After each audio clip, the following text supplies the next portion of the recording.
Pode Bear, pode falar. Pode Bear, pode falar. Pode Bear, pode falar. Olá, queridos ouvintes do Pode Bear. Sejam muito bem-vindos a mais um episódio recheado de aprendizado e descobertas. Hoje, nosso episódio conta com a presença de uma convidada muito especial, uma verdadeira enciclopédia da educação, Clemari Ribeiro. Vemos. Com seus 30 anos de experiência como professora, coordenadora, diretora pedagógica, professora universitária, fundadora de escola, autora de materiais didáticos, consultora da Unesco e até psicopedagoga clínica. A Clemari tem um universo de conhecimento para compartilhar com a gente. É uma honra tê-la aqui, Clemari. E para deixar esse papo ainda mais especial, nós do Middle Years estamos aqui para fazer as perguntas. Isso mesmo. Eu sou a Isabela e eu estou muito animada para conversarmos sobre esse assunto incrível, de como a cultura brasileira influencia na cultura canadense. E eu sou a Helena. Prepare-se, porque iremos fazer uma viagem cultural sem sair do lugar. Olha, é um prazer estar aqui com vocês, com uma turma tão afiada, para a gente bater um papo bem gostoso. Muito obrigada pelo convite. Vivi, Helena e Isabela. Miss Clemari, com sua vasta experiência em educação que inclui tantos projetos multiculturais, como você enxerga a importância de um intercâmbio cultural entre países tão diversos como o Brasil e Canadá? Qual é o valor real disso para a formação dos nossos alunos e para a sociedade em geral? Então, né, a descrição das atividades todas que eu já fiz e tem muita coisa junto, o que marcou muito a minha trajetória foi que eu trabalhei sempre em escolas bilíngues. Mas, assim, eu comecei numa canadense, depois eu trabalhei numa coreana, numa japonesa, numa árabe, numa judaica. Aí eu fui para uma multicultural e só depois que eu foquei no inglês só.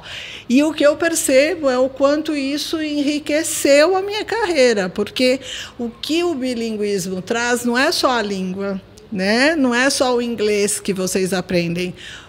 Acho que o mais importante até é a cultura canadense que a gente começa a conhecer melhor a partir do momento que está inserido nesse universo. Então é muito enriquecedor para vocês. Miss Clemari, a gente queria saber se você já teve alguma experiência mais de perto com a cultura canadense. Tipo, já viajou para lá, já trabalhou com eles ou conhece pessoas de lá? Então, eu viajei para lá há muitos anos, porque eu tenho uma prima que mora em Vancouver, mas eu só fiz conexão em Toronto, estava menos 18 graus, eu só fui lá fora tirar fotografia da neve e entrei correndo para pegar o meu voo para Vancouver.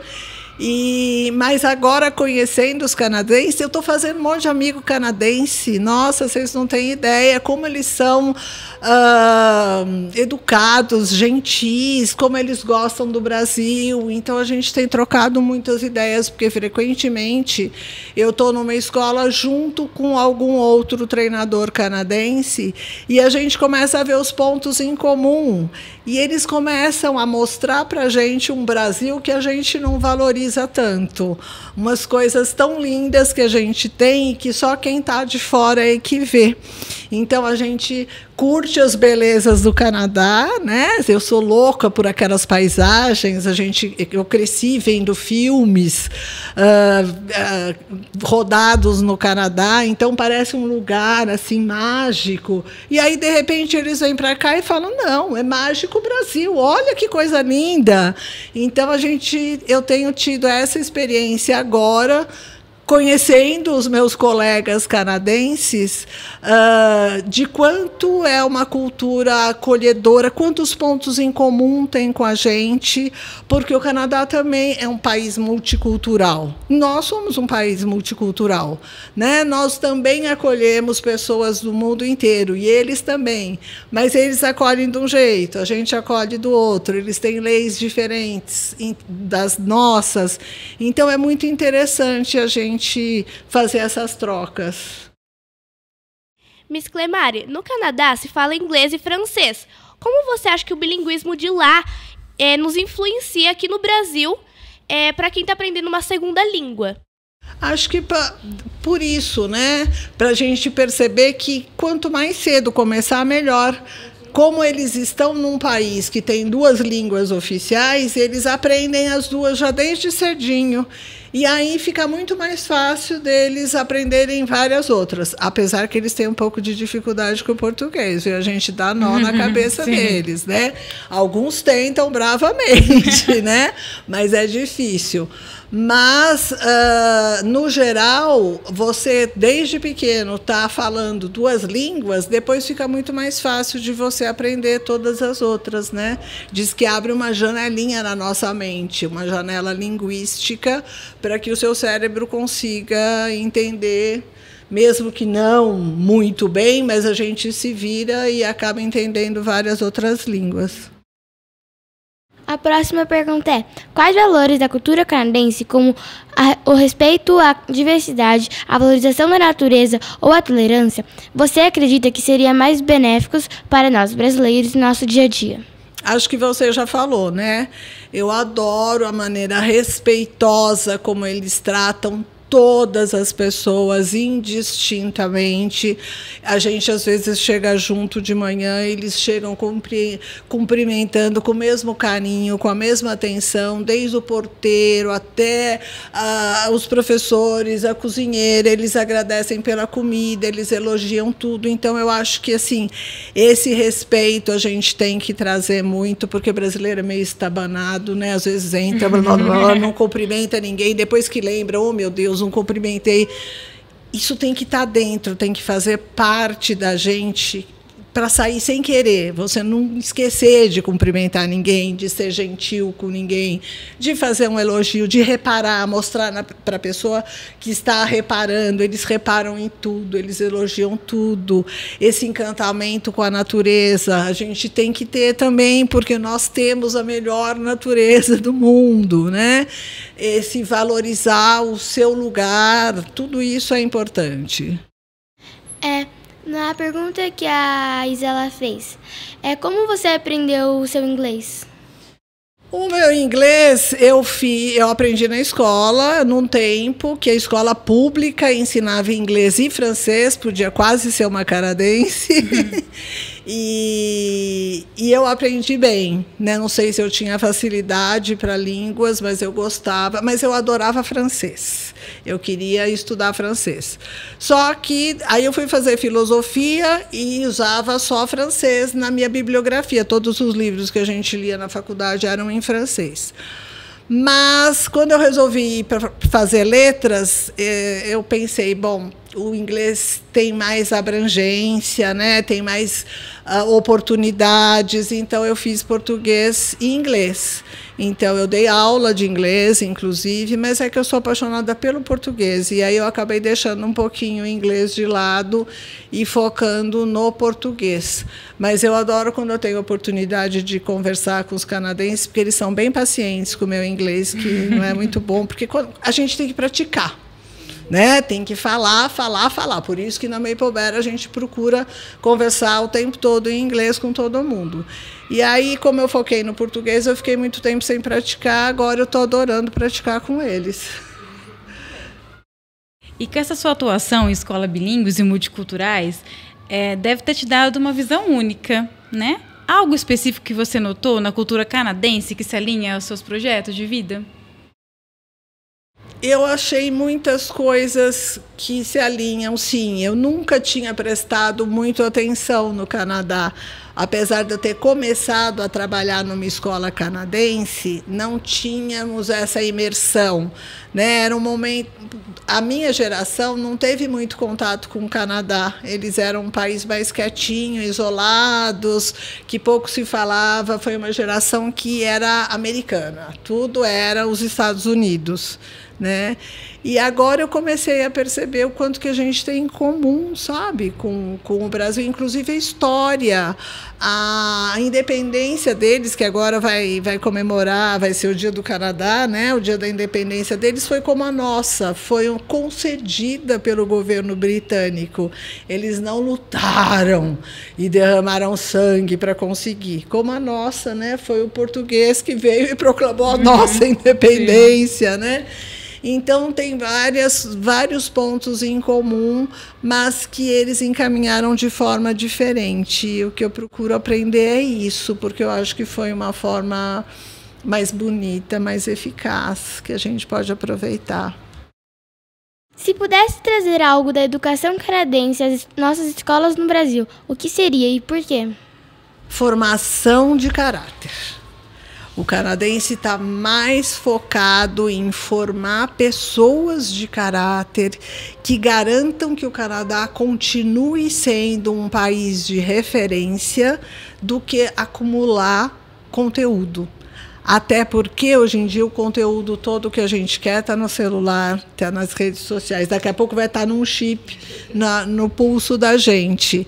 Então, acho que a formação do caráter, formar seres humanos que construam um mundo melhor, é o que a gente tem que copiar e, se de preferência, fazer melhor ainda. Assim como eu, muitos jovens sonham em estudar fora.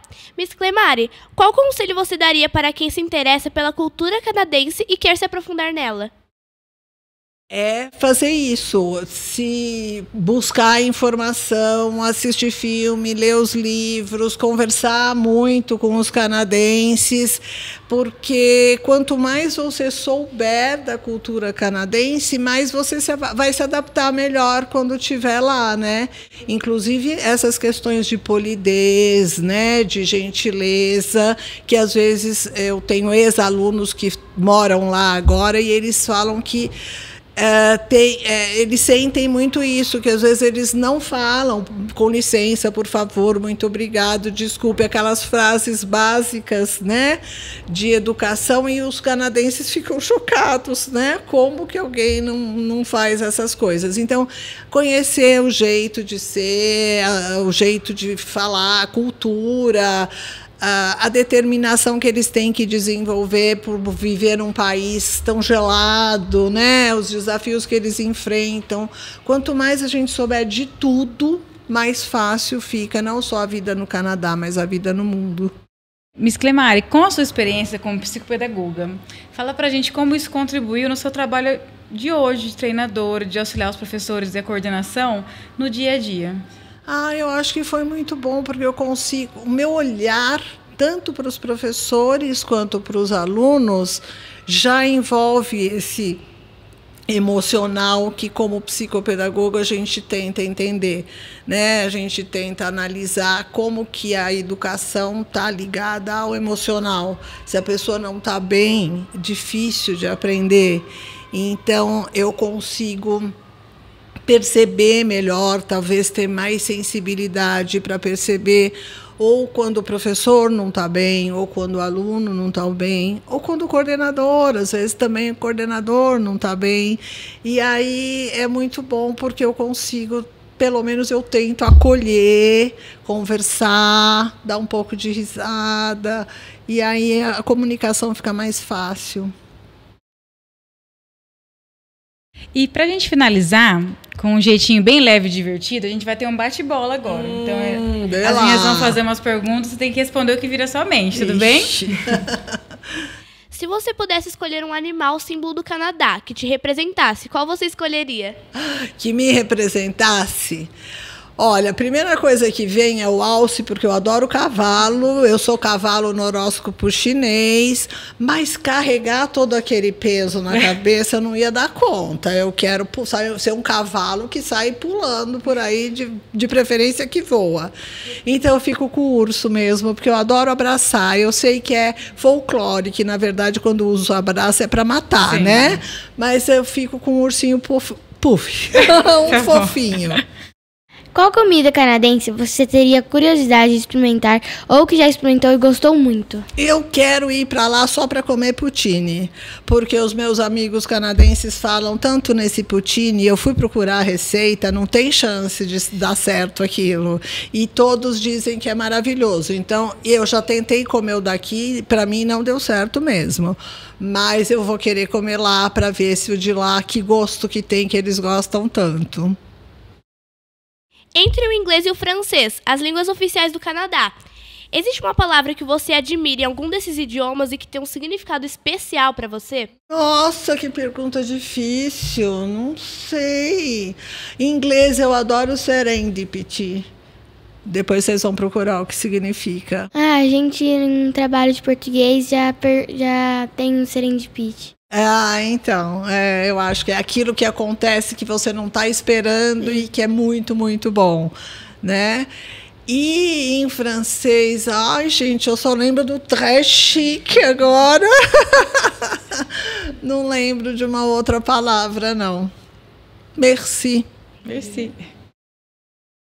E por último, se você tivesse que indicar um livro ou filme que, na sua opinião, mostre bem a cultura canadense, qual seria? Não sei te indicar. Eu já li vários livros canadenses, tem 2 autoras que eu amo, mas não lembro o nome, eu sou péssima para guardar nome, eu guardo a história só. E filme canadense, eu já assisti muitos, mas também não vou te lembrar. Eu não vou lembrar nome para te falar. E por falar em livro, você também já escreveu livros, né? Conta pra gente um pouquinho. Foi uma experiência incrível. A vida inteira, né? Eu li muito e escrevi muito. Todo o tempo. Eu tenho toneladas de coisas escritas. E aí agora, né, depois de velha, eu falei, não vou morrer e deixar tudo isso aí. Vou começar a publicar. Já estou agora preparando o próximo. O próximo vai ser infantil, para as crianças, para minha netinha que nasce em setembro. E o ano passado eu publiquei um de ficção adulto, uma história que veio um dia que eu estava caminhando na rua do nada, tinha conversado com uma mãe, eu era coordenadora na época, peguei um pouco das coisas que ela me falou e a imaginação que quando você caminha vai longe, né? E aí, na hora de escolher, eu achei que era o menor, era mais fácil, porque é um trabalhão você publicar um livro, reescreve, faz revisão, e vai e volta. Então, eu escolhi um menorzinho de todos, e agora acho que ninguém me segura mais. Agora eu vou publicando. E como foi essa experiência de publicar um livro? Muito boa, principalmente porque era o meu sonho. Eu sempre sonhei com isso. Então, foi muito bom para todo mundo que me conhecia ver que dá para a gente realizar os sonhos da gente quando a gente vai atrás, caminha em direção, quando você tem um foco, quando você tem um objetivo, dá muito certo. E é prazeroso. Foi o dia do lançamento, todos os amigos juntos. Acho que foi mais gostoso ver que todo mundo que torceu a vida inteira para eu publicar um livro estava lá celebrando junto comigo, que eu nem me preocupei muito se ia fazer sucesso ou não. Eu me preocupei mais com o fato de ter essa rede de tanta gente torcendo por nós. Quando você tem um objetivo claro, parece que vem um monte de gente também torcer com você. Com certeza. E foi um prazer imenso ter você aqui conosco, né, Isa, né, Helena? Adoro conversar com vocês. E só para a gente finalizar, deixa um recadinho para todos os estudantes, principalmente, da importância da curiosidade cultural. A curiosidade, eu acho que é o fundamental para tudo na vida da gente. E como a gente está numa era em que as coisas estão vindo muito prontas, às vezes, a gente esquece de ir atrás, de procurar. Falou nisso, vou procurar o que significa. Falou num lugar, deixa eu saber como é que é esse lugar, como é que eles vivem lá, o que eles comem, o que eles fazem, que bicho que é o símbolo. As casas, eu tive na Bélgica e nos Países Baixos, agora nas últimas férias, eu parava na frente das casas e falava, meu Deus, como seria sensacional eu morar aqui. Eu ficava imaginando eu naquele lugar. Então, eu acho que é isso que a gente tem que resgatar e que o mundo moderno está tirando um pouco da gente com a rapidez. Você faz tudo muito rápido e não para prestar atenção, né? Então, você para na frente, olha e deixa a imaginação fluir, olha que legal, e aí você se encanta com as coisas e você curte, né? Eu também, a minha última viagem para a Argentina, eu parei na frente do Palácio Rosado e fiquei feito uma boba, dando risada sozinha, lembrando de um amigo que falou que quando estava lá, parou na frente da Casa Rosada para cantar Don't Cry For Me, Argentina. E eu imaginava aquela pessoa parada no meio da praça, cantando para Evita. E aí eu fiquei rindo sozinha no meio da praça também. Então, sabe, isso chama flow, não é? Esse fluir, esse dar um tempo, respira fundo, observa, e já que vocês têm a tecnologia tão na mão, vai atrás, pergunta para o ChatGPT como é que é viver no Canadá. Imagine que você é um canadense, que você quer dar conselhos para mim de como estudar lá. Vocês têm agora essa chance, é sensacional. Então, além de conversar com as pessoas, vocês podem explorar a tecnologia de forma a não perde a curiosidade. Esteja sempre perguntando. Usa a metodologia Maple para ir. Pergunta, porque é assim que a gente descobre o mundo. Muito bem, muito obrigada mais uma vez. Obrigada, Helena. Obrigada, Isa. Obrigada, Misclemar, Leone, Diego. E a todos os ouvintes. Já nós voltaremos com outro Podbear. Quem sabe nesse mesmo semestre, né? Obrigada.